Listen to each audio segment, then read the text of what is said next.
Hello friends, আসসালামু আলাইকুম। সবাই কেমন আছেন? আশা করি সবাই ভালো আছেন। আজকে আমি হাজির হয়ে গেছি আরও একটি নতুন রেসিপি নিয়ে। এই রেসিপিটি দেখেই বুঝতে পাচ্ছেন আজকে আমি খুব সহজেই কিভাবে হোটেল স্টাইলে চিকেন ফ্রাই করতে হয় সেই রেসিপিটি শেয়ার করে দেখাবো। তো এই রেসিপি তৈরি করার জন্য আমরা মূল রান্নায় চলে যাচ্ছি, সাথে থাকবেন। প্লিজ ভিডিও স্কিপ করে দেখবেন না। তো এখানে আমি নিয়েছি একটা বোলের মধ্যে 1 কেজির মতো মুরগির মাংস। তারপর এখানে দিয়ে দিচ্ছি আদা বাটা, তারপরে দিয়ে দিচ্ছি জিরা আর রসুন বাটা। তো আমি এখানে যে মাংসগুলো নিয়েছি এগুলো হচ্ছে মুরগির সবচেয়ে ভালো মাংসগুলো। আমি হাড়গুড়গুলো ফেলে দিয়েছি। তারপর যতটুকু মাংসের প্রয়োজন ঠিক ততটুকু মাংসই নিয়েছি। নেওয়ার পর এখানে আমি হলুদ গুঁড়ি অ্যাড করে দিচ্ছি। তারপর আরেকটু হলুদ গুঁড়ো দিচ্ছি কম হবে বলে। তারপরে দিয়ে দিচ্ছি মরিচের গুঁড়ো। এখানে আমি 2 টেবিল চামচ মরিচ গুঁড়ো দিয়ে দিচ্ছি। তারপরে দিয়ে দিচ্ছি বার মশলা গুঁড়ো, জিরা গুঁড়ো। তারপরে এখানে দিয়ে দিচ্ছি সয়া সস। এখনও যারা আমার চ্যানেলটি সাবস্ক্রাইব করেন নাই, প্লিজ দয়া করে সাবস্ক্রাইব করে দিবেন যদি রান্নাটা ভালো লেগে থাকে। তো আমি এখানে পরিমাণ মতো সয়া সস দিয়ে দিচ্ছি। আমি এখানে 2 থেকে 3 টেবিল চামচ সয়া সস দিয়ে দিচ্ছি। তারপরে দিয়ে দিব টমেটো সস। আপনারা চাইলে সসটা দিতেও পারেন, আবার নাও দিতে পারেন, সেটা আপনাদের টেস্ট অনুযায়ী।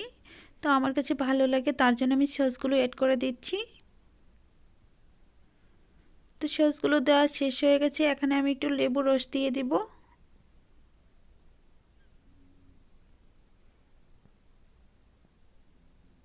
তো লেবু রসটা ভালো করে চিপে দিয়ে দিচ্ছি।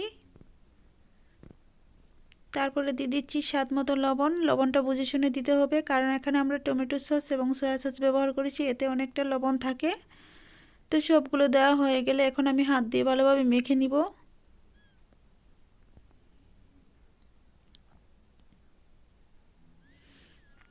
তো এভাবে ভালোভাবে হাত দিয়ে মাখিয়ে নিতে হবে।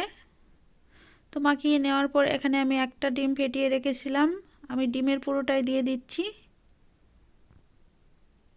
ডিমটা দিয়ে ভালোভাবে হাত দিয়ে মাখিয়ে নিচ্ছি।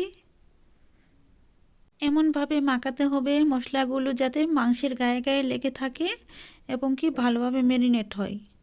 এ পর্যায়ে আবার বলছি, যদি আমার রান্নাটা একটু হলেও ভালো লেগে থাকে প্লিজ দয়া করে সাবস্ক্রাইব করে দিবেন আর কমেন্টস শেয়ার করতে ভুলবেন না। তো আমি এখানে অ্যাড করে দিচ্ছি হাফ কাপ ময়দা। এই ময়দাটা দিয়ে ভালোভাবে কোট করে নিতে হবে, তার জন্য ভালোভাবে মাখিয়ে নিয়ে মিশিয়ে নিতে হবে। তো হাত দিয়ে ডলে ডলে ভালোভাবে মিশিয়ে নিয়ে তারপর এটা সাইড করে রেখে দিয়ে আমি চুলায় একটা প্যান বসিয়ে দিয়ে তাতে তেল গরম করে নেব। তো আমার মাখানো হয়ে গেছে, এখন আমি চুলায় চলে যাচ্ছি।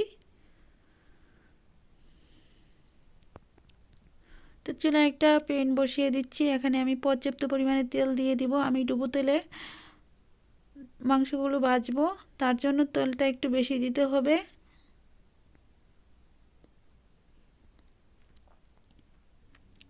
তো তেলটা দেওয়া হয়ে গেছে। তেলটা গরম করে নিয়ে এখানে আমি সবগুলো মাংসর পিস একে একে দিয়ে দিচ্ছি।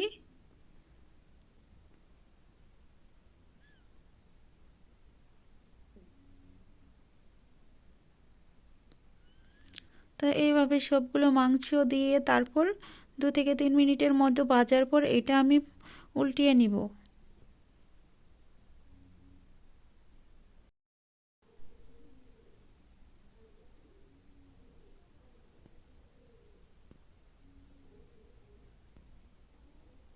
তো সবগুলো মাংস দেওয়া হয়ে গেছে।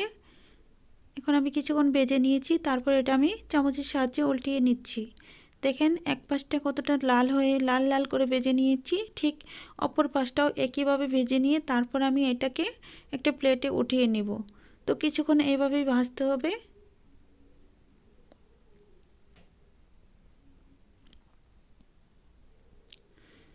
একইভাবে সবগুলা মাংসের পিচ আমি উল্টিয়ে উল্টিয়ে দিচ্ছি। আপনারাও ঠিক এইভাবে উল্টিয়ে দিবেন, দেখবেন মাংসটা ঠিকঠাকভাবে সিদ্ধ হয়ে যাবে।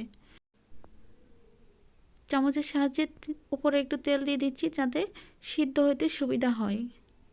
তো সবগুলো মাংস আমার ভাজা হয়ে গেছে। এখন আমি একটা চামচের সাহায্যে সবগুলো মাংস উঠিয়ে নিব। তো সবগুলো মাংস উঠিয়ে নেওয়া হয়ে গেছে। এখন আমি একটা প্লেটে সার্ভ করে দেখাচ্ছি। দেখেন কতটা সুন্দর হয়েছে আর কতটা মুচমুচে হয়েছে, দেখেই বুঝতে পারছেন। মাংসটা খুব ঠিকঠাকভাবে ভাজা হয়ে গেছে। আপনারা যদি একবার হলো এভাবে বাড়িতে ট্রাই করে খেয়ে দেখেন তাহলে অবশ্যই আমাকে কমেন্টস করে জানাবেন আমার রেসিপিটি তৈরি করা পারফেক্ট হয়েছিল কিনা। আপনারা নিজেরাও তৈরি করে দেখতে পারেন। তো আজকে এ পর্যন্তই, আবার কোনো নতুন রেসিপি নিয়ে দেখা হবে। ভালো থাকবেন, সুস্থ থাকবেন। খোদা হাফেজ। আজকের মতো বিদায় নিচ্ছি।